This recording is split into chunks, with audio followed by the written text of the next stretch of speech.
Hello and welcome back to this series on Rising Gloomrot. I'd like to say again, thank you for all the support. Alright, so what we're going to do now is head on over to Henry Blackbrew.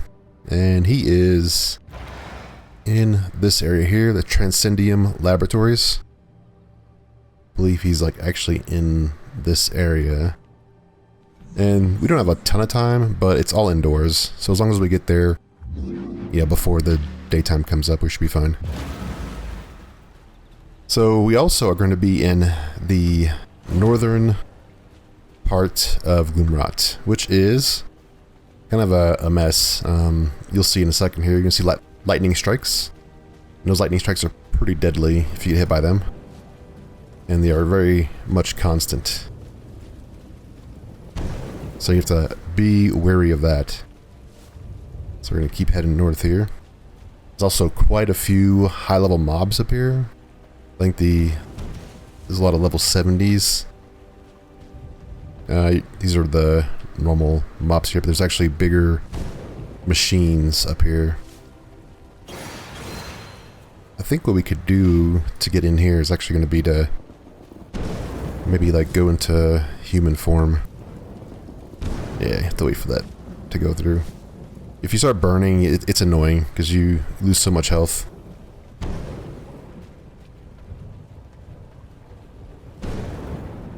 Okay. Yeah, here's all the mobs in here. We have to go up this ramp. Actually might be good. Okay, took this group out here.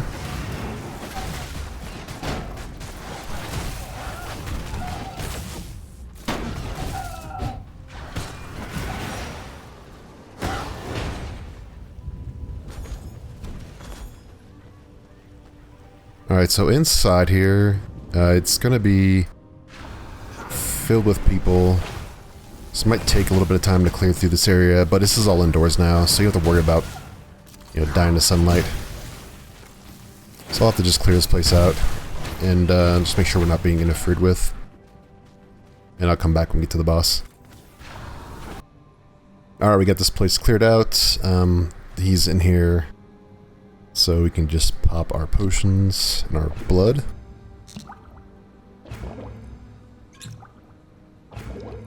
And yeah, we should be good to go now. Let's get started. Alright, so this boss has quite a few abilities actually. The main thing to worry about is going to be the edges, the walls have these little points that can shoot out sparks. So the sparks will shoot in different directions and they'll kind of form walls and stuff like that. So you have to kind of watch out for those types of things. And be sure not to hit any of those beams because they will cause a decent amount of damage. He'll also kind of go into this stance on top of those spider legs that he has, and he will do a beam of lasers around him. And so those are the basic things. He will do a dash, and that dash will knock you up in the air. And so what you have to be aware of is that when you're up in the air, you have a direction that you can jump down on. So if you jump down the wrong direction, you could land in one of those beams, and it could be bad news. So be careful when you're up in the air that you don't jump down in the wrong place. When he gets to be 50%, he does an attack that will knock you back, and he will try to knock you into the laser beams around the walls in the perimeter.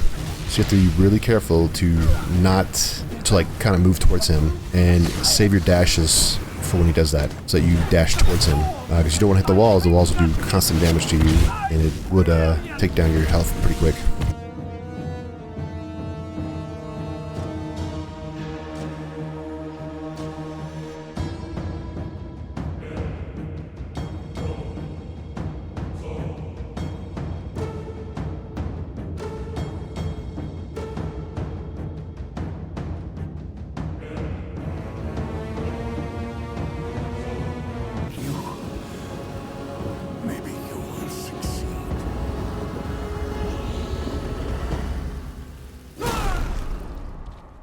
Okay, what do we get here?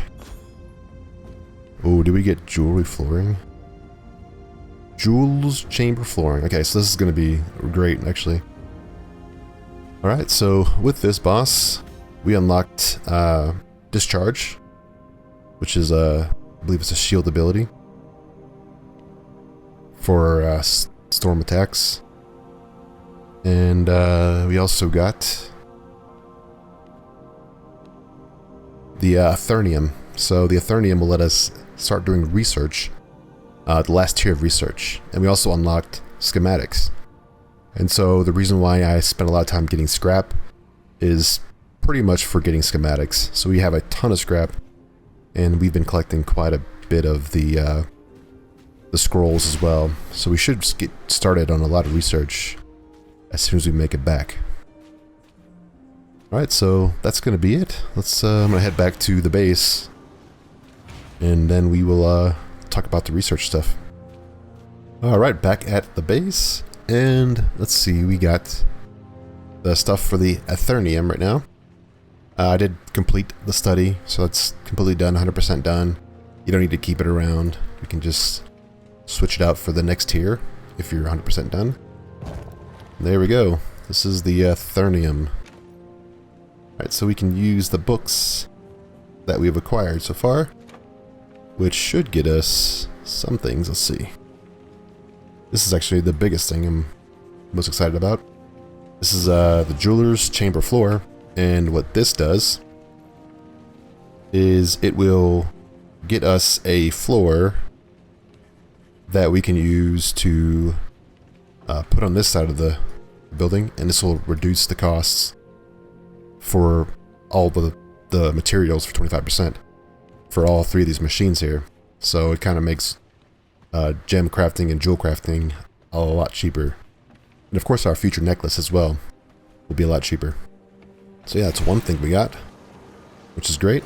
And then unlock this, Sanguine Axes. And here's one of the amulets right here, Master Spellweaver.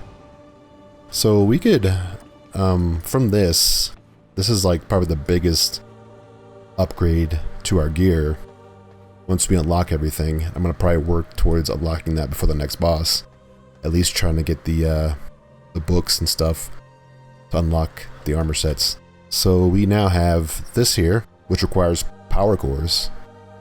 So we can go get some power cores. Power cores require batteries. Actually, power cores is from one of the bosses coming up. So this one gives us a boost of spell power, reduces the blood drain rate like we currently have. And then it gives us ability cooldowns, and then physical resistances. So kind of a nice one.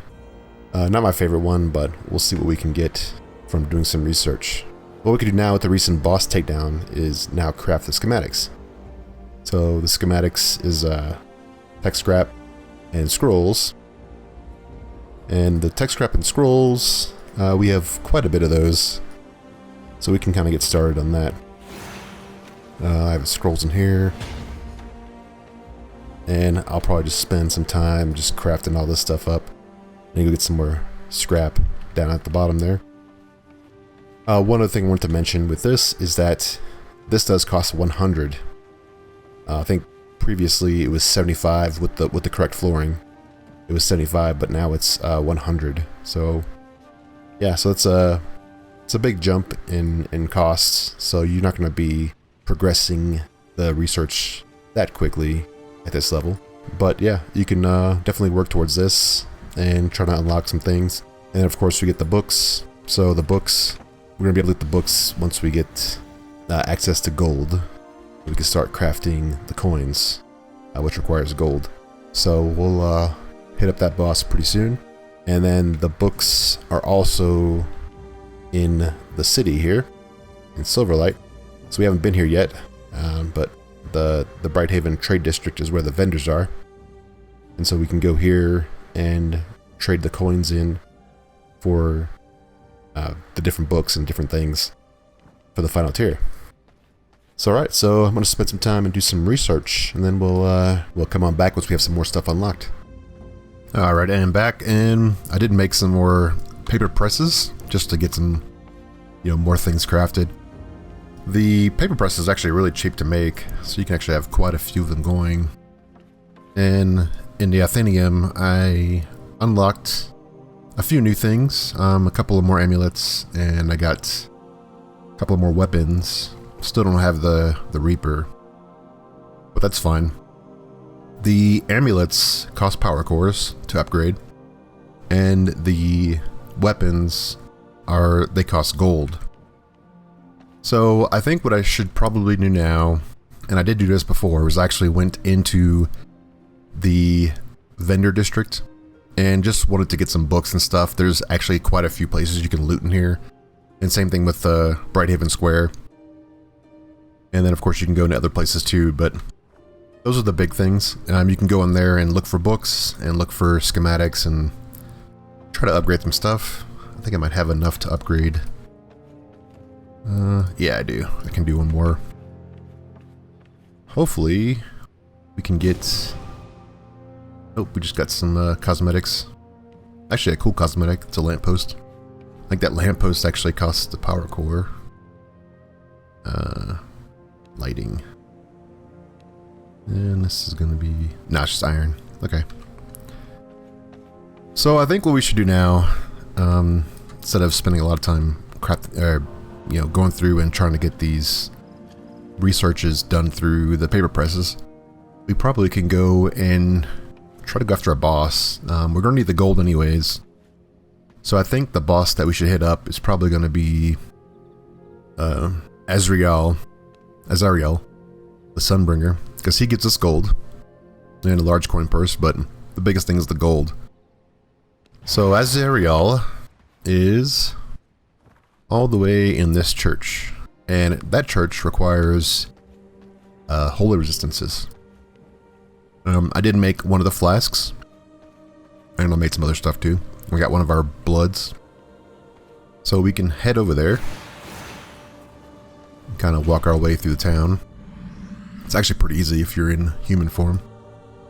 The only thing you have to worry about is the paladins, so you have to worry about the big guys with the two-handers, and actually the priests. There's a couple people you have to worry about when you're in town.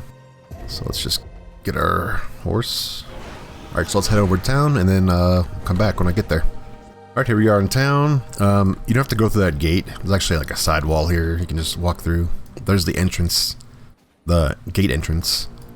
But it is broken right here, and this actually saves you some time because you have to go up those stairs right here. So what I would do is go into human form and just walk through. Probably the best thing to do. So you have to worry about two different people.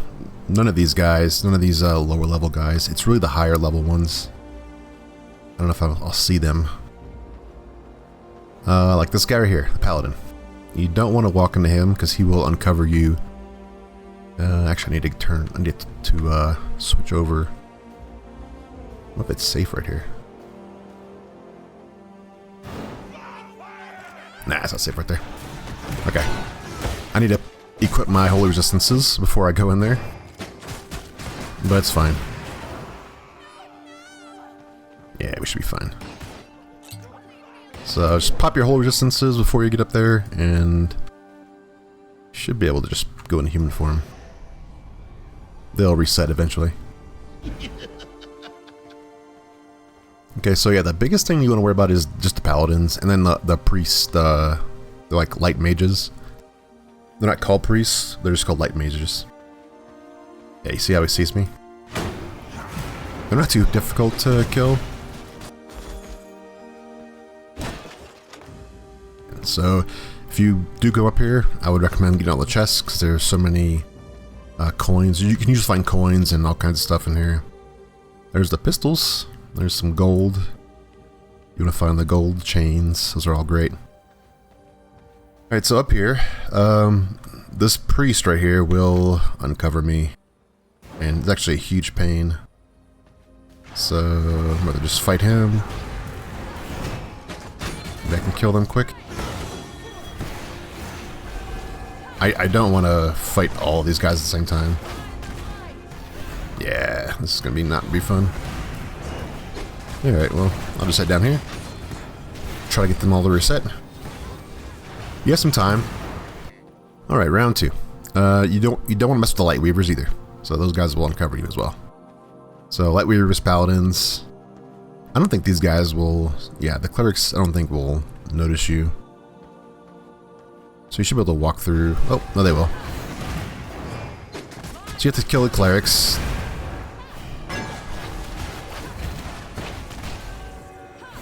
Might just burn my ult just to kill these guys. Yeah, it's probably worth it.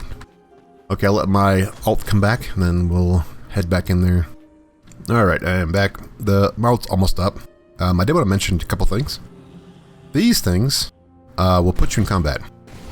And they continue to shoot these little rays out. So as soon as you enter in here, you're going to be in combat, and you're going to be fighting.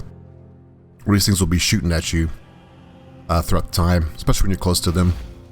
Once you move away from them, then they'll stop shooting. But here is the boss. So let's get him. Alright, Azariel. So he does a lot of holy damage. One of the most annoying things he does is that he will switch places with one of the scholars that are nearby. He does that throughout the fight.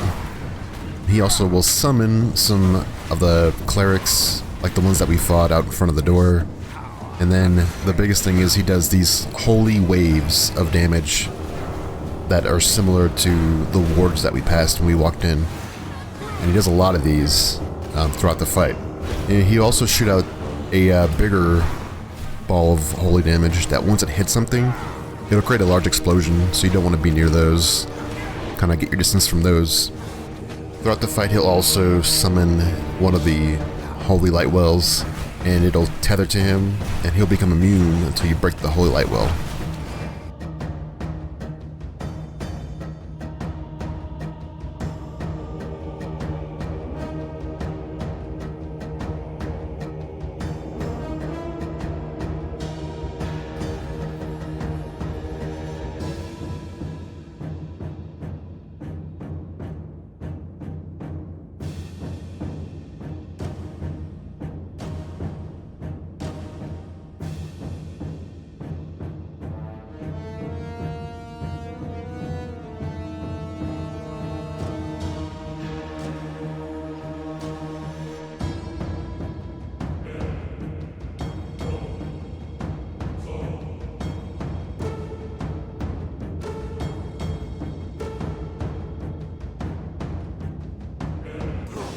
Alright, that is the boss. Kind of a longer fight, just because he does so much, you know, shields and brings in so many adds. Ooh, we got something good, I think. We got the... Yes, we got one of the new weapons. One of the new, like, final tier weapons. So this is a shattered weapon, but it's a shattered weapon that's legendary. So we have to craft this in the Ancestral Forge like we do with the other stuff.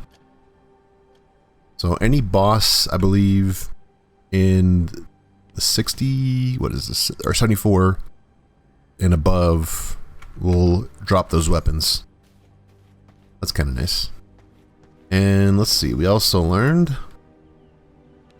we got the power surge, but more importantly we got the gold ingots and of course the large carn purse, which is going to be kind of nice to bring in here. Unnecessary though. So yeah, now it's daytime. We have to make it out of here. This is going to be fun. There's a lot of... There's quite a few... Yeah, so I'll make it back to the base, and then we'll talk about it a little more once we get there. Alright, here we are back at the base, and we do have the recipe unlocked now for gold. So I have a total of 28 so far. That's just from running into the city there a couple times just to get the books. And we also have the new weapon. New weapon is the Battlesworn Oathkeeper. And this is a sword. As you can see, it takes 3 onyx tiers. And it takes the Sanguine sword, the upgraded sword. And it also takes the Primal Blood Essence. So the onyx tiers, we are not able to get for a little while. But when we do get these, those are from the Knight Marshal. So she gives us the ability to craft the onyx tiers. And you do have a chance of getting the onyx tiers from a boss drop as well. So from one of these level 74 or higher boss drops. So we could craft this later. I prefer to get a Reaper though. But as you can see, you get a lot of bonuses. So you get a bonus, you get 3 bonuses. This one actually has resource yield, which is really nice. So we can actually use this as a farming weapon if we wanted to. And the level is 27, which is not much further than the upgraded version of what we have now, the Sanguine versions. But you do get those extra bonuses. So yeah, this is one of the final, that is the final tier weapons. And what we need to do is wait for our gold to craft up, which takes quite a bit of time. Then we actually make some gold sun coins. I don't think it costs too many gold sun coins in order to actually purchase things. I think it's maybe like 20 is the max for the books. But hopefully we can find some of the armor pieces, so we can start working on that. But we also will need to use the gold to craft the next tier, the Sanguine pieces. As you can see here, it takes 9 gold ingots to craft one of the Sanguine weapons. So I need to unlock the Sanguine Reaper and then get some gold and a gem, which we have the gems. And then yeah, so that we'll be able to upgrade our weapon pretty soon. So yeah, the gear that we get does require the ghost yarn. So that's going to be another thing we have to do. But at least for now, we can upgrade our weapons pretty soon. Alright, so I think what I'm going to do now is probably go ahead and take on the next boss, which is going to be Terrorclaw. Terrorclaw is not really useful in any sense, in the sense that he gives us upgrades. He does give us the final tier of bags, which is alright, you know. Especially the gem bags would be nice to have. But we can at least take on Terrorclaw. And as we're doing that, we can also work on getting some more gold. So those are our objectives: is get more gold, get Terrorclaw, and hopefully get the book. We did unlock a new book. So if we look at our thing here, we got the pistols. So we can craft the Sanguine pistols, which the pistols are actually pretty fun. I might switch off to those. But yeah, so we'll have to work on getting the next tier of gear, and then we can work on the next tier of bosses after that. Yeah, I want to show off the city. So we are in the trade district, and you can find these vendors here. I did wind up making, let's see, how much did I make? I made 60 coins. Pretty much a lot of the gold that I had, I just converted it into coins. But you can buy grape seeds, you can buy whole resistance flasks, you can buy silver resistance flasks. They're not that expensive, just a few coins each. I guess the biggest thing you have to worry about here is just the paladins. There's a couple of paladins that roam around here. As long as you keep your distance, you should be fine. There's also a lot of chests here that I usually come in here and loot. The vendor that you want to go to is the one in here. So it's this little symbol here, and it's right here, pretty close to the gate. And this is the book vendor. So we can buy prison flooring. That's fun. I don't think we need it, but this would actually be really great. This reduces the cost of the blood drain. We do not. I don't see the. I don't see the Reaper, which is unfortunate. But we could buy. So this is 24 each. We could buy the chest and the boots. And we can't buy anything else. We can't buy the mace. I think the chest and boots are probably worth it. We can buy the flooring. And then that's pretty much all of our money. And these you can't travel with. You can't teleport with these. So you have to go back to the cave. But what I will do is I'll probably just start looting this place, and you can start here. Just grab some stuff. Yeah, so you can find some decent stuff in here. But yeah, I'll probably just loot this place up, and then we'll head back to the base. Alright, made it back. And I did wound up crafting up the sanguine pistols. And I learned all the books that we got from the city. And we got the Blood Moon chest and boots. And both of those require Ghost Yarn, so we still need to go get that. That's a future boss, so we'll take that one down later on. Okay, so what we're going to do now is probably go head over to Terraclaw. So Terraclaw is all the way over here in this area. Frozen Cave. So let's head, well, yeah, it's almost nighttime, so we'll head over there. Summon my mounts. The boss is inside, so you don't have to worry too much about fighting in nighttime. You can just get there whenever you want, and it's all indoors. Just getting to him is hard in daytime, because it's all open. So yeah, I'll head over there, and then we'll fight the boss. Alright, this is Terraclaw. I already had one failed attempt. I had to switch my blood to Rogue, instead of using the sorcery blood. This is probably the best boss to have the brute blood on, just for the pure healing that you get from it. But I think the rogue blood would work too. It's got the extra movement speed, and I still have some time left on my potions, so let's get to it. Alright, here's Terraclaw. So this boss has a few mechanics you have to really pay attention to. One of the main things he does is he will do a slam on the ground, and it'll drop these ice blocks from the ceiling all over the place.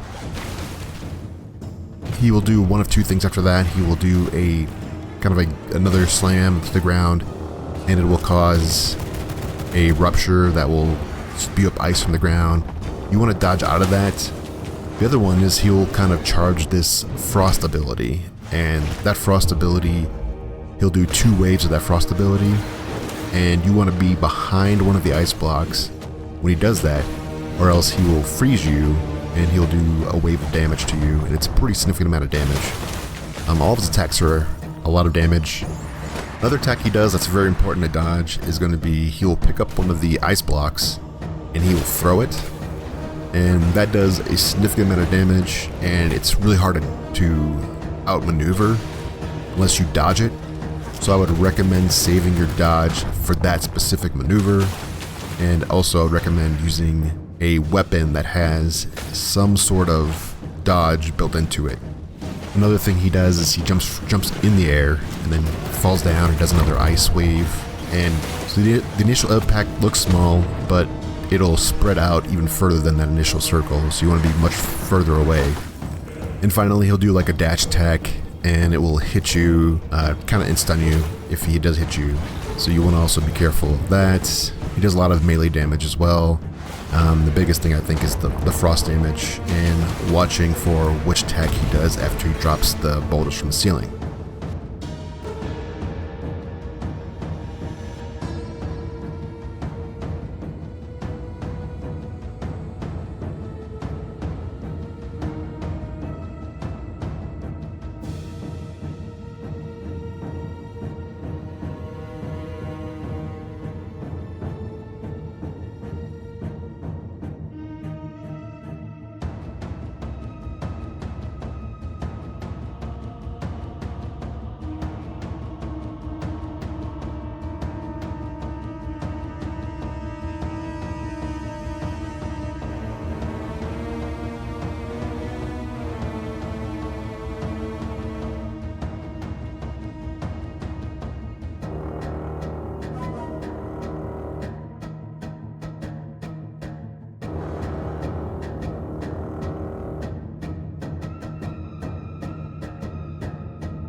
Alright, that is the boss fight. It's probably one of the hardest boss fights.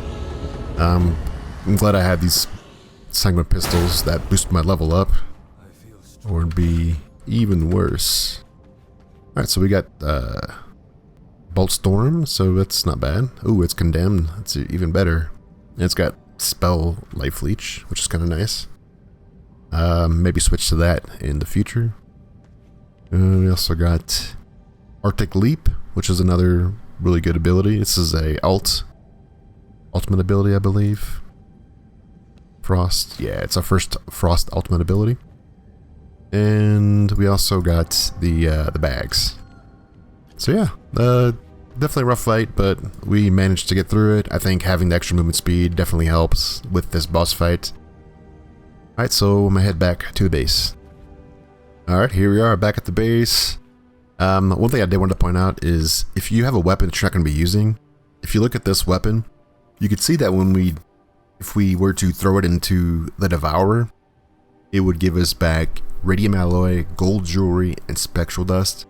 So if you do have a significant amount of these, you can devour those and get these materials back. I'm not going to devour these just yet because I'm not sure which one I'm going to use right away. Or maybe I use more than just one. Alright, so that's going to be it for this episode. We did knock out 3 fairly difficult bosses. The jump between the previous bosses and these bosses is quite significant. But we did get some upgrades. So we have our weapons now, our Sanguine weapons. And hopefully we can not get the Sanguine, the Reaper. That would be great. But we will look at that in the next episode. So that's going to be it. I thank you for watching. I thank you for your support. And I'll see you in the next one. Goodbye.